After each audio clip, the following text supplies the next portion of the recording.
So ఇప్పుడు ample proof అమ్మా. ఇప్పుడు చూడండి మీరు, there is second knoll also. Okay, so మనము let's try to explore that second Naal.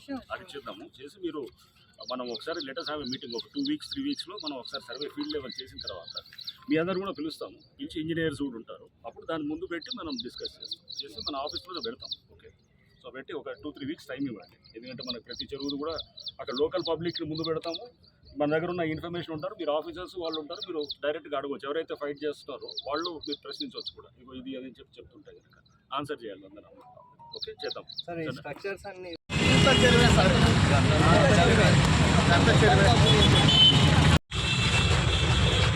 Map ఉంది, చాలా మ్యాప్ సూపర్ ఇంపోజ్ రైట్. ఇప్పుడు ఇది నాలా ఏమేమి ఇప్పుడు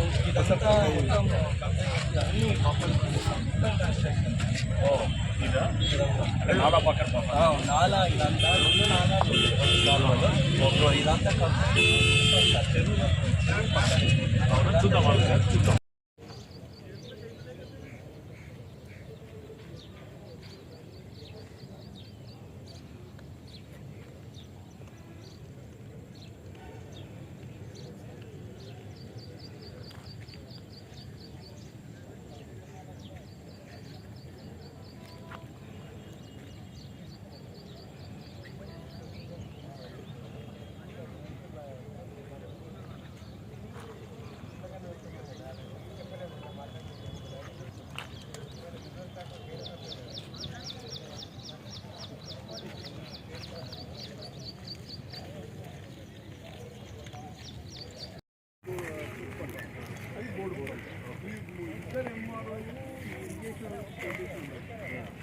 ఇక్కడ వాళ్ళు అయితేనేమో వీళ్ళు అక్కడ వాళ్ళే మాది అంటారు.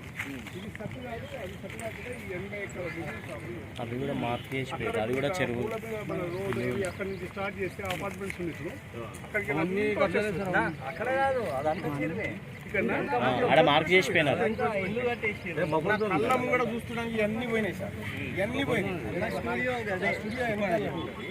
నా కళ్ళ ముంగట ఇవన్నీ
ఇంకా మొత్తం కబ్జా చేసేసారు. ఇంకా మొత్తం అసలు ఇప్పుడు మనకు చెరువే లేదు సార్. మొత్తం బ్యూటిఫికేషన్ అంటే ఏం చేయాలి, లాస్ట్కి బ్యూటిఫికేషన్ ఇవ్వాలి.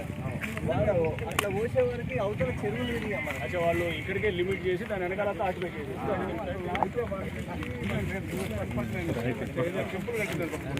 అదేమో బోర్డు ప్రాబ్లం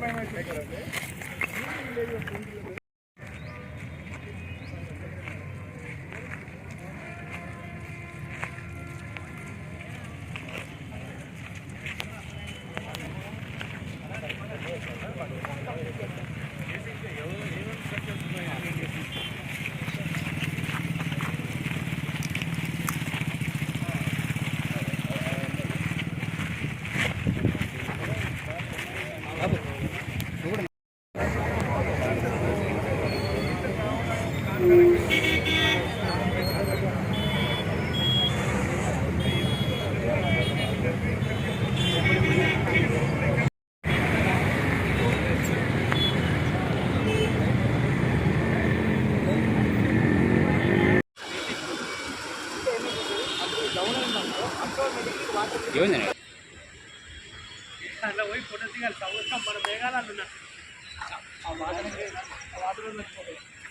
జరిగినటువంటి కబ్జాలను వివరించడం జరిగింది.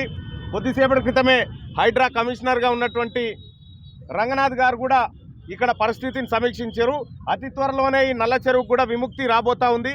దాదాపు 90% వరకు కబ్జా అయిందనేటువంటి వార్తల నేపథ్యంలో వాస్తవానికి కూడా ఇది నల్ల చెరువు ఇటు బోడుప్పలు కానీ ఇటు పిర్జాదిగూడ కానీ అటు ఉప్పలు కానీ మధ్యలో ఉండేటువంటి గొలుసు కట్టు చెరువును కొందరు విధ్వంసం చేసి నడిమిట్లోంచి కట్టలు వేసి కబ్జాలకు పాల్పడినారు. ఆ కబ్జాలకు పాల్పడినటువంటి వ్యక్తుల మీద చర్యలు తీసుకోవడంతో పాటు ఈ చెరువును కూడా విముక్తి చేయడంలో కాంగ్రెస్ పార్టీ ముందడుగులో ఉంటుంది. ప్రజాప్రభుత్వం ఈ దిశగా ముందుకు పోతా ఉంది. ఆదేశానుసారం ఏదైతే హైడ్రా ఉందో హైడ్రా కమిషన్ గారు మరి ఇక్కడికి రావడం జరిగింది. మరి ఈ కార్యక్రమానికి ఏదైతే చెరువు కబ్జా చేస్తుందో ఎమ్మెల్సీ మల్లన్న గారు, పరమేశ్వర్ రెడ్డి గారు, కాంగ్రెస్ నాయకులందరూ కూడా మేము ఉన్నాం. మేము ఒకటే చెప్తా ఉన్నాం, ఈ నల్ల చెరువు అనేది 3 గ్రామాలకు సంబంధించి బౌండరీ మీద ఉంది. ఇక్కడ పిర్జాది కూడా, అక్కడ బోడుప్పల్, అక్కడ ఉప్పల్. ఈ మూడింటిని ఆసరగా తీసుకొని 82 ఎకరాల భూమి ఉన్నటువంటి చెరువును రకరకాలుగా కబ్జాలు చేశారు. అవన్నీ కబ్జాలు తీసి ఎవరైతే కబ్జా పెట్టినో వాళ్ళ మీద కఠిన చర్యలు తీసుకొని ఈ చెరువులో ఉన్నటువంటి 83 ఎకరాల భూమిని కాపాడమని చెప్పి మేము డిమాండ్ చేస్తూ ఉన్నాం. ఉదయం నుంచి నిన్ననే మా పరమేశ్వర్ రెడ్డి గారు ఒక కాంప్లైంట్ ఇచ్చిండు. దాని ప్రకారం ఆఫీసర్లందరూ కూడా, సంబంధించిన అధికారులందరూ కూడా వీడికి రావడం జరిగింది. ఖచ్చితంగా మా ప్రభుత్వం చేసి చూపిస్తుందని చెప్పి తెలియజేస్తాం. ఎందుకంటే దాదాపు 90 ఎకరాలు నల్ల చెరువు. మరి ఇప్పుడు చూస్తే 90 ఎకరాల నల్ల చెరువు ఈరోజు దాదాపు 90% కబ్జా అయింది. అందుకని నేను పోయి రంగనాథ్ గారికి కంప్లైంట్ ఇవ్వడం జరిగింది. వచ్చిన వెంటనే ఈరోజు విచారణకు రావడం జరిగింది. అంటే 2014 నుంచి ఏదైతే బీఆర్ఎస్ ప్రభుత్వం ఉందో, బీఆర్ఎస్ ప్రభుత్వం వచ్చినప్పటి నుంచి ఇక్కడ బీఆర్ఎస్ నాయకులు ఒక టెంపుల్ కట్టారు. ఇక్కడ కట్టి ఆ టెంపుల్ కింద దాదాపు 8 ఎకరాలు అక్కడ కబ్జా చేశారు. ఎక్కడ దొరికితే అక్కడ ఈరోజు మొత్తం నల్ల చెరువుని కబ్జా చేశారు. ఈ విషయం మన రంగనాథ్ గారు కంప్లైంట్ ఇవ్వడం జరిగింది. ముఖ్యంగా కాంగ్రెస్ ప్రభుత్వం వచ్చినాక హైడ్రా కమిషనర్ని ఈరోజు ఏర్పాటు చేయడం జరిగింది. ముఖ్యమంత్రి గారు ఎక్కడైతే గ్రేటర్ హైదరాబాద్లో హైడ్రా పరిధిలో పార్క్ స్థలాలే కానివ్వండి, ఏవైతే గొలుసుకట్టు చెరువులు ఉన్నాయో ఇవన్నీ కాపాడాలని ఈరోజు నిర్ణయించడం జరిగింది. మా తొందరలోనే నల్ల చెరువు గతంలో ఏ విధంగా అయితే 90 ఎకరాలు ఉండేనో ఆ విధంగానే మొత్తం కూడా మా చెరువుని అట్లా ఉంచాలని మేము నిన్న కంప్లైంట్ ఇవ్వడం జరిగింది. మరి ఈరోజు రంగనాథ్ గారు రావడం జరిగింది. మా కాంగ్రెస్ నాయకులు, మా ఎమ్మెల్సీ గారు మల్లన్న గారే కానివ్వండి, అదేవిధంగా మన జంగన్ అందరూ కూడా ఇక్కడ రావడం జరిగింది. తొందరలోనే ఏవైతే బీఆర్ఎస్ నాయకులు కబ్జా చేసిరో ఒక ఉప్పల్ నల్ల చెరువే కాదు, రామంతపూర్ పెద్ద చెరువు, రామంతపూర్ చిన్న చెరువు, అదేవిధంగా కాప్రా చెరువుని కూడా తొందరలోనే సందర్శిస్తానని మన రంగనాథ్ గారు చెప్పడం జరిగింది. మాకు ఈరోజు కాంగ్రెస్ పార్టీ మీద, కాంగ్రెస్ ప్రభుత్వం మీద పూర్తి విశ్వాసం ఉంది. ఎందుకంటే గతంలో ఈ బీఆర్ఎస్ నాయకులు రాబందుల్లాగా పార్కులు, చెరువులు కబ్జా పెట్టిర్రు. వాళ్ళ వల్ల ఏదైతే కబ్జాకు గురైనాయో అవన్నీ కూడా కాంగ్రెస్ ప్రభుత్వం బయటికి తీసుకొచ్చి ఎవరైతే కబ్జా పెట్టిరో వాళ్ళందరినీ కూడా తొందరలోనే శ్రీకృష్ణ జన్మస్థానం పంపించడం ఖాయం.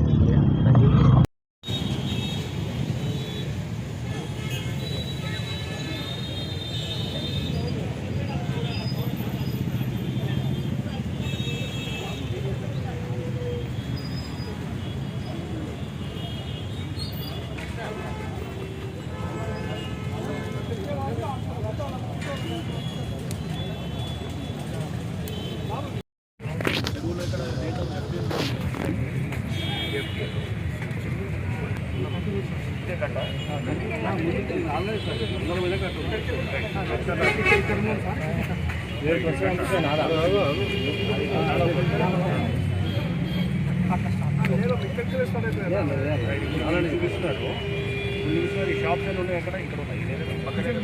2 నెలలకు ఎట్లా వెళ్తే ఇక్కడి నుంచి వాటర్ మొత్తమే క్లోజ్ అయింది కదా సార్. సీవేజ్ కాదు అనేది, వాటర్ చెరువులో నుంచి వచ్చినటువంటి సర్ప్లస్ వాటర్ బయటికి వెళ్ళాలి. దీనికి వాటర్ కనెక్ట్ అవడానికి ఎట్లా కనెక్ట్ అవుతుంది? సీవేజ్ మీరు చెప్తున్నారు వేయచ్చు కాదు, ఇప్పుడు ఉందా? లేదు.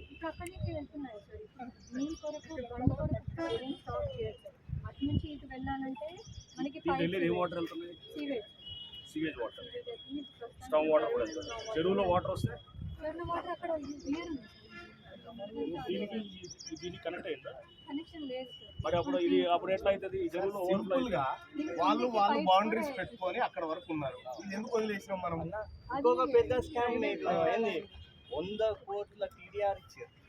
ఎవరికి ఇస్తారన్న టీడీఆర్? బఫర్ జోన్కి పట్టదారికి ఇస్తారు. 100 కోట్లు టీడీఆర్ ఎట్లా ఇచ్చారు? 100 కోట్లు దాదాపు 100 crores ఇచ్చారు టీడీఆర్. ఎవరు బఫర్ జోన్లో కబ్జా ఈ ఉన్నారు. వాకింగ్ ట్రాక్ దేనికోసం అంటే